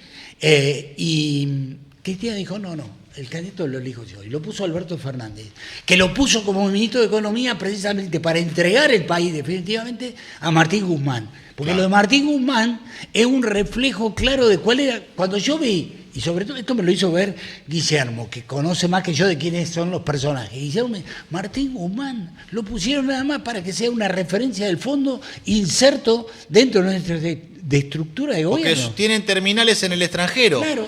Y las terminales que tienen en el extranjero son las que hacen que Guado de Pedro, con Catopodis, con Alberto Fernández de Kirchner y Cristina Fernández de Kirchner, le firman a Mecorot la entrega de las cuencas hídricas del país, y la ley de glaciares está ajustada a esa política para apoderarse del territorio. La ley de glaciares es contemporánea porque hoy se está discutiendo. Como hemos explicado. Hoy se está discutiendo precisamente la ley de glaciares. La semana pasada lo planteamos. Los glaciares son menos del 1% del territorio nacional. El área glaciar es menos del 0,3% del territorio. Entonces, ¿qué indica esto? ¿Que estamos discutiendo el 0,3% del territorio para explotar la minería? Si en la meseta patagónica, en el centro de la meseta patagónica en Santa Cruz, se explota el oro y la plata a gran escala, donde sale el 85% del oro del país y el 50% de la plata, que tiene como destino la City de Londres, sale de Santa Cruz a través de la escribanía con la cual le firman los Kirchner en Santa Cruz la entrega del oro y de la plata, que es Fomicruz, que es la que entrega las concesiones. Si no está en un área glacial, y sin embargo no hay, y sin embargo sale el oro y sale la plata. Entonces, lo que se está discutiendo atrás de la ley de glaciares, tras bambalinas, atrás del velo que no deja ver, no es la fuente de agua para la explotación glacial. No, quieren apoderarse de glacial porque quieren apoderarse de el lugar donde nacen los ríos. Porque incluso las tres cuencas, la del Paraná, la del Amazonas y la del Orinoco, la que desemboca en el delta del Orinoco en Venezuela, la que desemboca en el delta del Amazonas en Brasil, a la altura de Belén, y la que desemboca en el Río de la Plata, esas tres cuencas gotean de un glaciar que se encuentra en el Perú, en el Ande. Ahora, por supuesto que después hay condensación por parte de los árboles, de las plantas, que hay vertientes que salen de abajo de la tierra, pero la discusión geopolítica en este momento es esta. Por eso, para terminar de responder lo anterior, con respecto a nación en armas, unión de pueblo y ejército, hay que cortarla con la política de amedrentamiento y de hostigamiento a las Fuerzas Armadas Nacionales. Primero porque hoy no hay un solo oficial en actividad que haya participado de los hechos de la dictadura de 1976. Hoy no hay en las Fuerzas Armadas Nacionales un solo oficial del ejército, no hay un solo coronel, no hay un mayor, no hay un teniente coronel, por más viejo que sea, que haya participado de los hechos de la dictadura de 1976. No lo hay, porque biológicamente no lo hay. Entonces, la política de recuperación de las Fuerzas Armadas es una política de recuperación de honor y gloria. Y esto requiere, además, de asignación presupuestaria, dominio de actividades. No es solamente con aumentar el presupuesto para la defensa, sino las Fuerzas Armadas tienen que recuperar las fábricas militares, las 14 fábricas militares que fundó el general Sabio y que le permitieran a la Argentina construir su propio sistema de armas de manera autárquica. Debe recuperar las 27 empresas del área de defensa, donde están circunscritas las 14 fábricas militares. Y aquí es donde se puede observar la conciencia de nación en armas, porque sobre las 14 fábricas militares, a las 27 empresas del área de defensa, ¿cuál es su diferencia? Que lo que vemos de 14 a 27 es que hay 13 fábricas más que no son específicamente militares, como son Altos Hornos Zapla en Palpalá, Jujuy, y Somisa en San Nicolás, que son fábricas militares de acero, junto con otros complejos de producción que además de producir acero y fundiciones, fabricaban material ferroviario, locomotoras y vagones, material de vía y obra. La fábrica, por ejemplo, de vainas y conductores eléctricos ECA, que si ECA hubiera continuado y no la hubiera destruido Menem, hoy tendríamos una política de producción de semiconductores y de fibra óptica nacional, porque los técnicos argentinos hubieran alcanzado a poder producir autárquicamente la fibra óptica y los semiconductores a partir de la experiencia que nosotros por nosotros mismos habíamos creado y fundado en el país, en esa actividad. Entonces, no es solamente presupuesto, sino es dominio de las actividades. Lo mismo ocurre con la Marina Mercante. La Armada Argentina no puede sostener una política de defensa con el extenso espacio marítimo de 6,5 millones de kilómetros cuadrados. Pensemos que la Argentina continental tiene 2.800.000 kilómetros cuadrados. Es grande la Argentina continental. Bueno, la Argentina marítima es de 6,5 millones de kilómetros cuadrados. Es el doble la Argentina marítima. Y la Antártida es 1 millón más. La Armada necesita que haya un sistema de astilleros nacionales para poder producir los barcos que necesita para patrullar. Y necesita la Armada un sistema de producción de aviones en unión con la Fuerza Aérea para poder sobrevolar ese espacio marítimo. Entonces esto indica que ese sistema de astilleros y ese sistema aeronáutico necesitan una actividad civil que la sostenga, porque si no el gasto militar es de tal magnitud que o se va al quebranto o no hay presencia militar. Entonces, ese sistema de astilleros y ese sistema de producción aeronáutica requieren de que tengamos en la Argentina fábricas militares de aviones y astilleros. ¿Para producir qué? Los buques de la Marina Mercante, porque la Marina Mercante paga a la Marina de Guerra. Aquí estamos hablando en el plano estrictamente material de realizaciones que se estaba demandando desde el chat. Sí. ¿Cómo vamos a sostener los astilleros? A través de la navegación de ultramar. Porque la navegación de ultramar, ¿qué nos va a permitir a nosotros? Nos va a permitir que nosotros tengamos un sistema de comercio exterior a través del flete marítimo que permite construir esos barcos a través de la propia actividad que es la navegación, y que dentro del astillero haya un área de buques militares, como ocurre en el astillero Río Santiago, que es un astillero modelo integrado. ¿Por qué? Porque el astillero es capaz de fabricar todos los buques mercantes, petroleros, portacontenedores, graneleros, sistemas de barcazas, remolcadores, buques oceanográficos, pero también es capaz de fabricar buques de guerra. Ahora, el área de buques militares de astillero es un área pequeña en relación a toda la fábrica. Pero ¿por qué funciona esto así? Porque esa pequeña área que es de buques militares se sostiene con una infraestructura que la provee, que está vinculada a la actividad comercial de la Marina Mercante. Entonces, si vos tenés que tener un astillero para fabricar buques militares, es un astillero carísimo. Pero si vos tenés un área de buques militares dentro de un astillero integrado, vos la granalladora de chapa no la usás solamente para los buques militares, la usás para todos los barcos que vos fabricás. El oxicorte, la mesa de corte, la usás para toda la chapa naval. El rolo, la plegadora, no la usás solo para los buques militares. Y todos los soldadores que vos tenés, que son muchísimos, que hay cerca de 300 y pico de soldadores en el astillero Río Santiago, vos no los tenés solamente para buques militares. Vos tenés una cantidad de trabajadores, en el caso de los soldadores, que hacen diversas tareas en los barcos, y que vos seleccionás a los mejores hombres que tenés para las obras más complejas, que son las de buques militares. Ahora, ¿de dónde haces la selección? De un semillero. Entonces, el campo de actividad civil en la construcción naval funciona como semillero. Y es como el técnico que selecciona. Dice, mira, este anda muy bien. Claro. Tengo un 10 bárbaro. Tengo un 9 cabeceador. Tengo un stopper para salir a cortar, espectacular. Tengo que anda bien de líbero. Entonces, ¿qué hace? Ofrece desde el semillero a la actividad de mayor exigencia, que es la de defensa.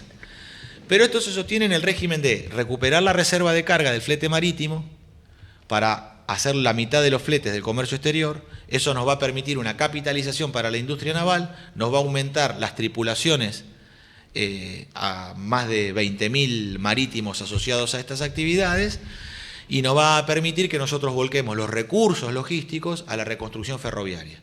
Y esa reconstrucción ferroviaria nos va a absorber una enorme cantidad de jóvenes de las escuelas técnicas, donde en el ferrocarril van a encontrar el taller de aprendices que necesitan para incorporarse a la industria, que es el de menor complejidad, y dentro de la actividad ferroviaria, que va a generar unos 80.000 trabajos en terminales ferroviarias, en talleres ferroviarios de ferrocarriles, 120.000 trabajadores en las pymes que lo proveen, y por el consumo se van a dar otros 300.000 más de otros temas. Pero allí, también en esa baja complejidad que tiene lo ferroviario, se encuentran los talentos, para luego decir, estos torneros, estos soldadores, estos fundidores, estos modelistas, estos pintores a soplete, que se destacan, pueden pasar a una industria de mayor complejidad como es la automotriz, o la aeronáutica, o la naval. ¿Pero qué me da a mí la industria ferroviaria? Un enorme espacio de trabajo, donde están todos los oficios, porque allí trabajan hasta los carpinteros y hasta los tapiceros. Allí trabajan hasta las confeccionistas, porque los trenes también llevan cortinas. También los plomeros, porque los trenes de pasajeros tienen sanitarios, tienen baños. Todo el mundo labura. Entonces, como labura todo el mundo, eso me permite un gran campo donde después puedo de ahí nutrirme para actividades de mayor complejidad. Las máquinas, las locomotoras también tienen sistemas electrónicos y eléctricos. Bueno, también lo tienen los aviones más complejos, O los puentes de mando de los barcos, más complejos. Los sonares y los radares son más complejos que las radios UHF o VHF. Y los tableros de control de una locomotora, bueno, son menos complejos que las computadoras que lleva un auto. Pero todo eso son grados de complejidad que yo voy eslabonando en la industria para en 4 años de gobierno terminar con la desocupación en Argentina. Luciano dice, esos oficios no van más a Yerbe, todo a ser robótica. Avisale. No sabe nada. Hablar por hablar, no saben nada. No saben nada de nada. Hablan por hablar. Qué robótica. No tienen la menor idea que la porquería que nos entra de China a precio de dumping no la hacen robot. La hacen talleres con esclavos que andan descalzos y trabajan por una taza de arroz, igual que en la India, querido. O todos esos videitos que ven en YouTube donde están los tipos en pata haciendo colada de fundición en la tierra. ¿De dónde te pensás que viene el precio de dumping? De la destrucción del salario. Y no es solamente el robot, es la condición de esclavitud del hombre. No, para esto hay que saber, Hablar por hablar no tiene ningún... Bueno, no respondo más a hablar por habladuría, no respondo más. Falso testimonio, no respondo más. De cualquier manera, nosotros tenemos un programa donde la gente es protagonista y por lo tanto lo planteamos desde ahí. Sí, claro. Somos democráticos. Somos democráticos, exacto. Creo que nos caracterizamos por eso. Martín, contame, estás en San Luis tiene características particulares, ¿sí? Por su historia política, pero también por su montón de realizaciones. Esta es una provincia plena de realizaciones. Ni el Ande ni el Atlántico, al medio. Al medio. Nosotros estamos en el medio. Acá se hicieron muchas cosas y creo que el desafío es devolver a aquellos que... Esta es una provincia distinta a todas, ¿sí? Porque es una provincia donde se hacen cosas. Yo siempre digo que la diferencia entre la anomia y el hacer es la voluntad por hacerlo, aun cuando las circunstancias sean adversas. Contame con qué objetivo llegás. Y esa voluntad de poder que evita la anomia está dada por el pueblo puntano, por el pueblo de San Luis, y está dado por las conducciones políticas que supo tener el justicialismo en la provincia. Porque hay que reconocer que en los Rodríguez A hay una figura política que ha mantenido un impulso durante años. Bueno, ahora hay otros, continúan otros, pero hay algo general... Que continúan haciendo. Claro, hay algo general que es un impulso que no se detiene. Eso es lo que hay que hacer. Eso es. Yo que vengo de afuera, yo que soy bonaerense, observo eso a la distancia. Obviamente que pueblo chico, infierno grande. Adentro del pago, las cuitas son otras. Al que mira de lejos, mira en general las cosas. Entonces, por eso yo la opinión que doy es una opinión muy a la distancia, pero observo que hay un impulso de San Luis. ¿Qué necesitamos en San Luis y en toda la Argentina, no? Bueno, San Luis también es un secano, como Mendoza y como La Pampa. Nosotros necesitamos resolver un problema hidráulico. Sí. Que es la confluencia de los ríos que desde el desaguadero, desde el Atuel, desde el río Mendoza, lo que son Río Colorado y Río Negro.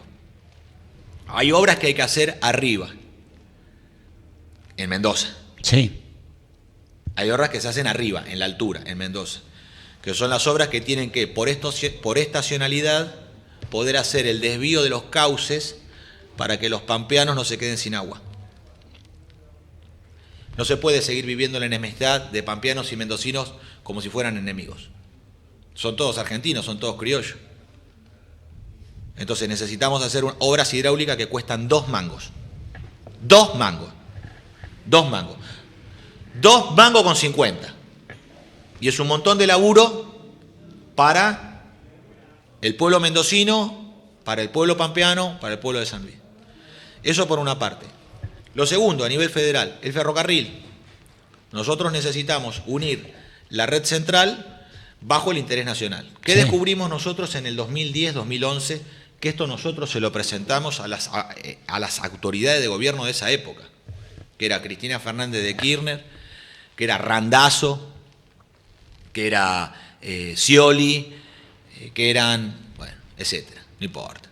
Todo un perdedero de tiempo absoluto. Ahora, lo que no hemos perdido tiempo es en pensar la Argentina y en conocerla. Entonces, ¿qué nos dimos cuenta? América Latina Logística tenía la concesión de la troncal ferroviaria que une Mendoza, el Ande, atraviesa toda la región centro continental americana, que es San Luis, sur de Córdoba, La Pampa, provincia de Buenos Aires. Ahí está el grueso de la producción de gran escala nacional. Claro. Y la industrial también, porque en Mendoza hay industria metalmecánica de muy alto nivel. Y hay refinerías de petróleo. Además de los vinos, la fruta y la ganadería de secano. Y la concesión horizontal del Ande al Atlántico subía por el corredor del litoral, Entre Ríos, Corrientes, Misiones, y llegaba a unir Santos en Brasil. O sea que es un corredor bioceánico que une el Pacífico en Chile, en Santiago de Chile, en Valparaíso, el puerto de Valparaíso, con, en Brasil, San Pablo, el corazón industrial de Brasil. Ese corredor estaba bajo la concesión de América Latina Logística, que claro, figuraban como capitales brasileros, pero si uno rasca la pintura sabe que son norteamericanos. Entonces lo que ocurría era que allá por el 2010-2011, América Latina Logística detentaba una cantidad de 143 locomotoras, patrimonio de los argentinos, porque no las compró ni las fabricó América Latina Logística. Es lo que se queda con el desguace de Menem de los 90, de las privatizaciones. Pero solamente tenía operativas 62. ¿Cómo puede ser que tienen 143 locomotoras concesionadas y solamente operan con 62 y operan poco porque la carga que llevan es muy poca, la tonelada por kilómetro, teniendo ese parque activo? O sea, transportando menos del 5% de las cargas nacionales. Y con menos del con 5%. La trascendencia que tiene la logística en la producción. ¿Pero qué te parece? Y en las largas distancias, porque estamos hablando de unir Mendoza con Buenos Aires y Buenos Aires con Misiones. Son miles de kilómetros. Entonces, claro, ¿cómo puede ser que nos vinieron a prometer que las privatizaciones iban a ganar en eficiencia y iban a bajar los costos logísticos y todas las falsas promesas que han hecho en estos 50 años de decadencia nacional? ¿Qué tiene América Latina Logística además de la concesión ferroviaria? Una flota de 1000 camiones. Una flota de 1000 camiones. ¿Y para qué tiene la concesión ferroviaria? Para pisarla. Al pisar el ferrocarril, nadie transporta más que ellos en la vía férrea. Pero ellos tienen una flota de 1000 camiones con el cual cobran el flete el doble. Lo que cuesta transportar una unidad de transporte en barcaza, cuesta 4 unidades de transporte en barco, cuesta 7 unidades de transporte en ferrocarril y cuesta 15 unidades de transporte en camión. Esas son las proporciones de los costos logísticos. Hablar en dinero no tiene sentido porque el peso no vale nada, no se sabe lo que vale. Pero ¿cuál es el costo logístico nacional? Lo que vale uno transportar en barcaza.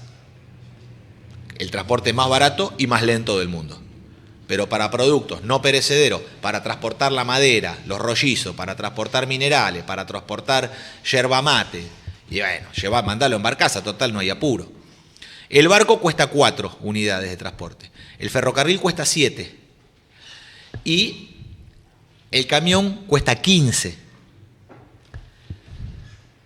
Entonces, si América Latina Logística tenía la concesión del ferrocarril, ¿por qué no explotaba las cargas con el ferrocarril para hacer un transporte de 7 en vez de un transporte de 15?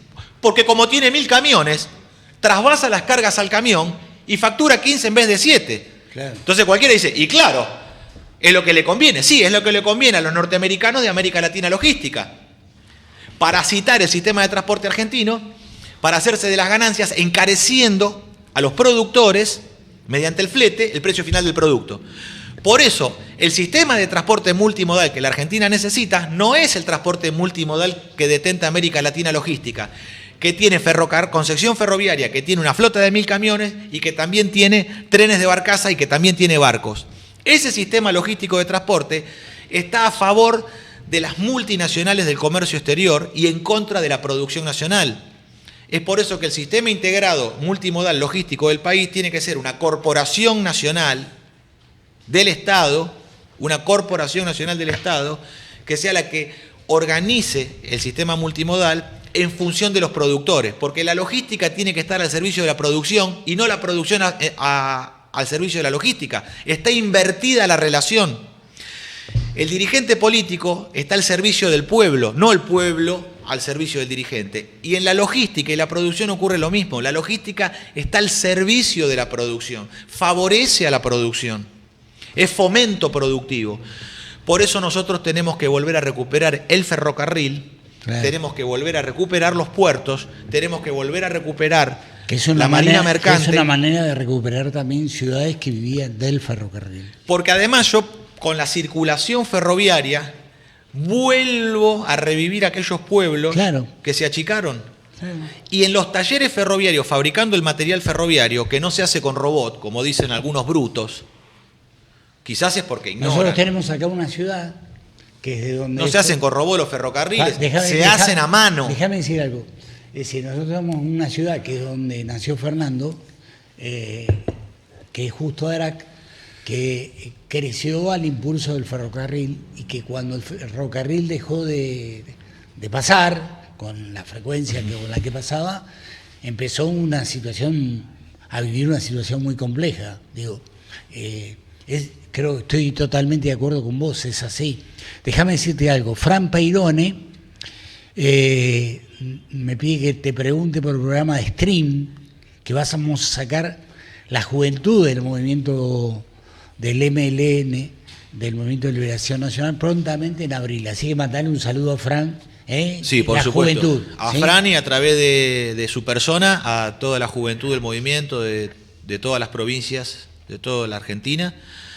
Fran es un joven que, bueno, yo me he encontrado con una cantidad de jóvenes que verdaderamente nosotros no hemos tenido que preparar. Esto es una bendición y además da muestras de que el movimiento nacional está totalmente vivo, está vigente y que los jóvenes argentinos no están en la pavada, que los jóvenes argentinos no están borrados de la vida nacional, sino que los jóvenes argentinos están buscando un cauce en común. Claro. Pero hay que abrir los espacios para que ese cauce pueda darse. Fíjate qué hicimos nosotros. Cuando se reúnen los jóvenes, dicen, bueno, pero vamos a hacer formación política toda la semana con Martín. Hicimos una sola. Yo hice la primera. Le dije, bueno, vamos a reunirnos. Le dije, muchachos, ustedes saben leer por sí mismos, saben estudiar por sí mismos y además tienen la energía, la vitalidad, la fuerza. Necesitan dormir no muchas horas. Ustedes todavía están fenómenos. No están achacados, no le duelen los huesos, no le duelen las rodillas ni la cintura. Entonces, como tienen toda esa vitalidad, yo lo que les pido es que ustedes lean 3 cosas. No 1000, 3 cosas. Lean el discurso de clausura del Congreso de Filosofía de 1949, que es la base filosófica de la comunidad organizada. Segundo, lean el modelo argentino para el proyecto nacional, que es el discurso de apertura de sesiones el 1 de mayo del 74, cuando vuelve el general a la Argentina. Y vayan de a poquito, no de un tirón, sino todos los días, como leemos el Evangelio, que es todos los días leer un poquito.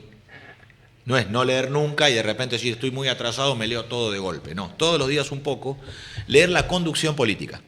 La conducción política no es una cosa que uno digiere rápidamente, porque además, sobre todo cuando se es joven, uno se da cuenta que para comprender los alcances de la conducción política necesita también haber vivido. Entonces, ¿cómo se alcanza el dominio total permanente? Plantea Perón en la conducción política. Y uno cuando llega a eso dice, acá tengo la llave del poder. ¿Cómo alcanzar el dominio total permanente en la conducción? Listo, Perón me da la solución. ¿Y Perón qué dice? Se necesita de virtud, conducta, conocimiento y predicamento. A los 20 años, ¿qué significa eso? Una incógnita. A los 50 años, ¿qué significa? Una claridad total, cortar el velo y ver la real realidad. Porque mediante el hombre, en el ejercicio de la virtud, el hombre alcanza una conducta que la comunidad le reconoce.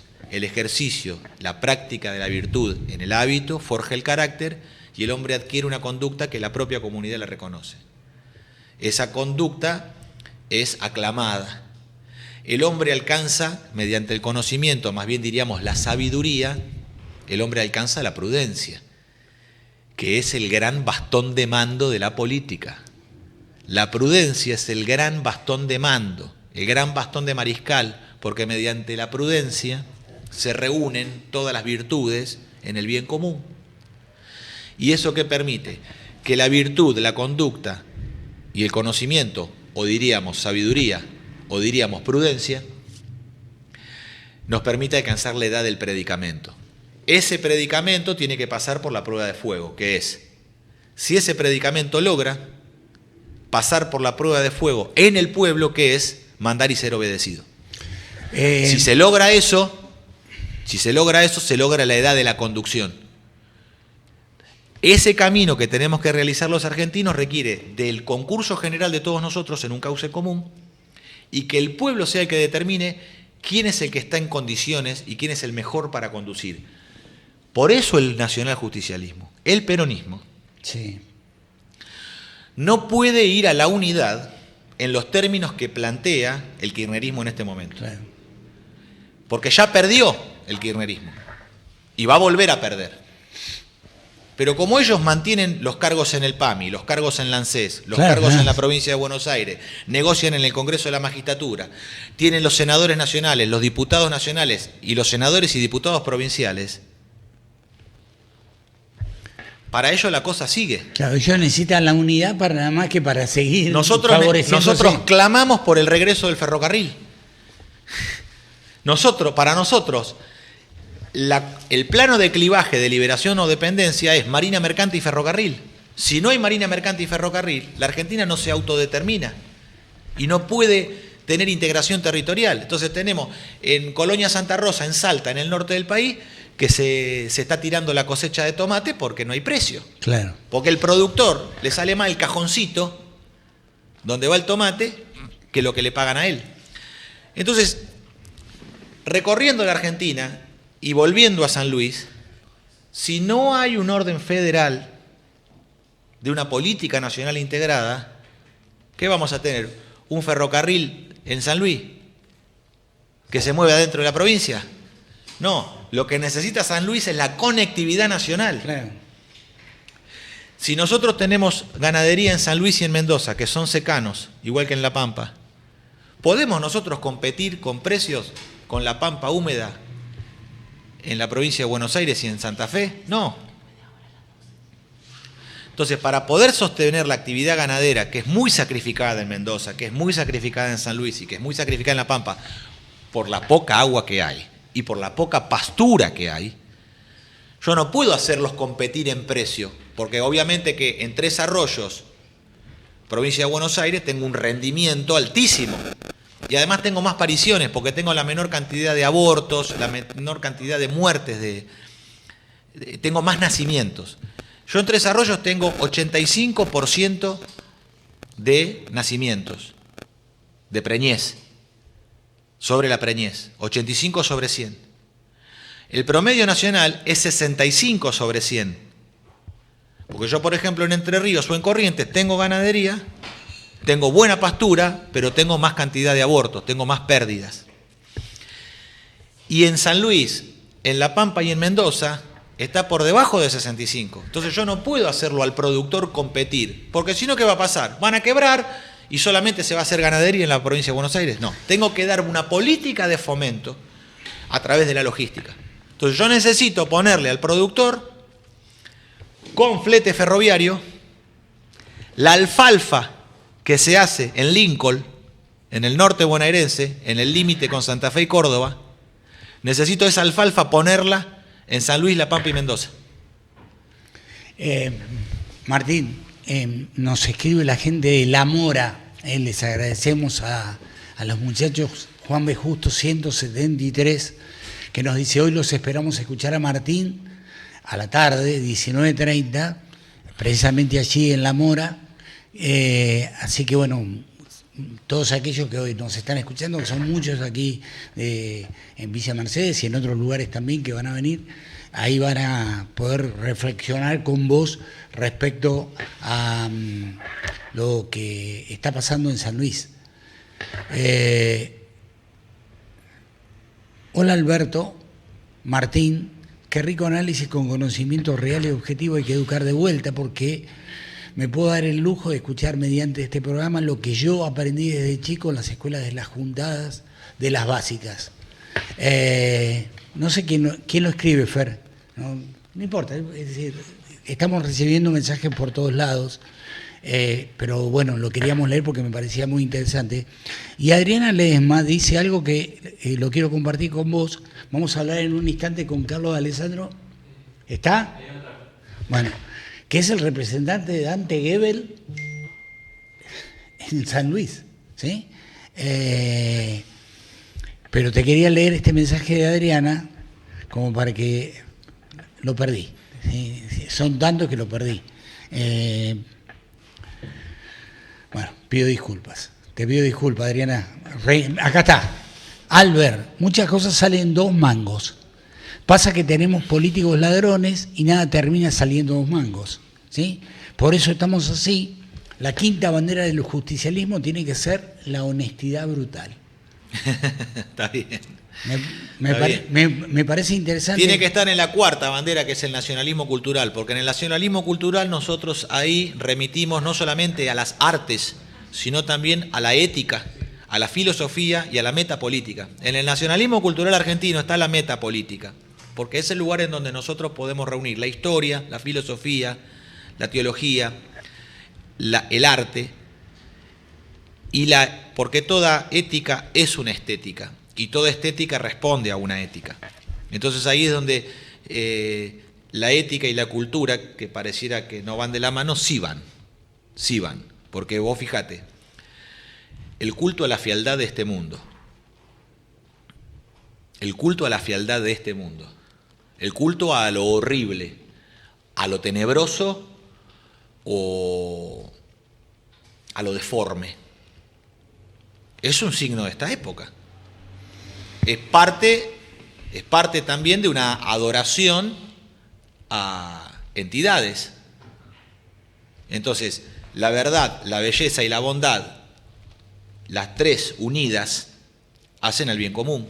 Verdad, belleza y bondad, las 3 unidas hacen al bien común. Y hacen a la realización del hombre y hacen a su felicidad. Pero esta cultura de lo tenebroso, de lo que asusta, lo que da miedo, como dice Ricardo Iorio, hoy los niños adoran monstruos y se enfrentan padres e hijos. Martín, lo último, y nos vemos hoy 7:30 en La Mora, Juan B. Justo 173.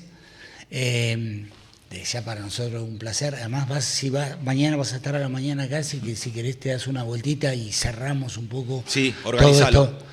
Sí, ya lo estamos organizando.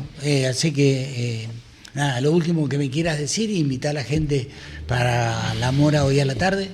Decirle a Carlos, que nos está escuchando, que nos espere un segundo. ¿Sí? A ver. Bueno, vamos a leer una campera que el otro día prometimos. Camperas. Yo pensé que me iban a traer una campera. Camperas de el padre Castellani. Son fábulas criollas, con las cuales nos ayudan a pensar. No es en particular con nada, son como las fábulas, no apuntan a nada en especial, sino que nos permiten una meditación, en este caso en el sentido criollo. La reina de las abejas.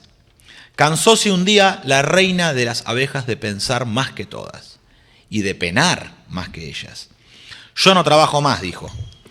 ¿Para qué soy reina entonces? Dotada de más talento que las hermanas obreras, capaz de discernir el mejor sitio para la colmena, el momento en que hay que dejarla por vieja y el tiempo de la enjambrazón, y orgullosa de su admirable fecundidad, pensó que su evidente aristocracia le daba derechos. Y sobre todo, se aburrió del oficio de criar chicos, que es lo más difícil que se conoce, según decía mi madre, si se crían bien. Así es que se fastidió. No puso más un solo huevo y se sentó en un rincón. Al principio todo iba bien y las obreras seguían tendiéndole respetuosas el alimento con sus piquitos gruñidos, pero pasó el tiempo y las más viejas, todas peladas y agotadas por el trabajo de 6 y hasta 7 meses de edad algunas, se murieron. Empezó la colmena a menguar rápidamente, desprovista de renuevas. Aflojó el trabajo y la miel se fue agotando. Los días duros y las 3 docenas de ancianas obreras sobrevivientes no dan abasto a las tareas de limpieza, conservación, ceramen, propóleos, policía y acarreo. Mal comidas y desanimadas, se arrinconaron en un panal tristemente. La orgullosa reina empezó a sentir el hambre que atormentaba mucho más que a las otras su sensibilidad más delicada. Quiso reaccionar y arrepentirse, pero ya era tarde. La colmena estaba invadida por la polilla chica y la reina pereció con su pueblo por no haber conocido la imprudente, que los que reciben mayores dotes de Dios están también sujetos en este mundo, so pena de ruina, a una mayor carga de pena y trabajo. Óbrese esta parábola del padre Castellani en un llamado a la responsabilidad de aquellos que tienen mayores dotes, mayores dones dados por Dios en hacer mayores esfuerzos bajo responsabilidad, sino de caer en la ruina con el conjunto de todo el pueblo argentino. Muy bien. Tomás, gracias por habernos acompañado. Está Jerónimo, está su esposa. Y Martín, mañana date una vueltita. La seguimos mañana. Y hoy a las 7:30 ya en La Mora. ¿Te parece? Hoy vamos a destapar él. Sí, claro. Ni hablar. Bueno.